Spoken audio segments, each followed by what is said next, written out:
ദൈവികമായ രക്ഷയും കരുണയും നമ്മുടെ പേരുണ്ടായിരിക്കട്ടെ.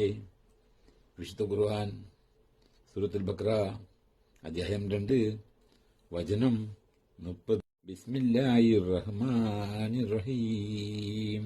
وَإِذْ قَالَ رَبُّكَ لِلْمَلَائِكَةِ إِنِّي جَاعِلٌ فِي الْأَرْضِ خَلِيفَةً قَالُوا أَتَجْعَلُ فِيهَا مَن يُفْسِدُ فِيهَا وَيَسْفِكُ الدِّمَاءَ وَنَحْنُ نُسَبِّحُ بِحَمْدِكَ وَنُقَدِّسُ لَكَ قَالَ إِنِّي أَعْلَمُ مَا لَا تَعْلَمُونَ. നിന്റെ റബ്ബ് മലക്കുകളോട് പറഞ്ഞ സന്ദർഭം ഓർക്കുക.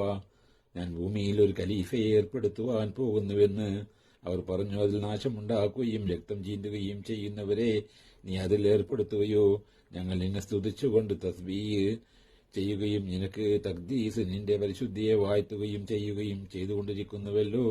അവൻ പറഞ്ഞു, നിശ്ചയമായും നിങ്ങൾക്ക് അറിഞ്ഞുകൂടാത്തത് എനിക്ക് അറിയാം.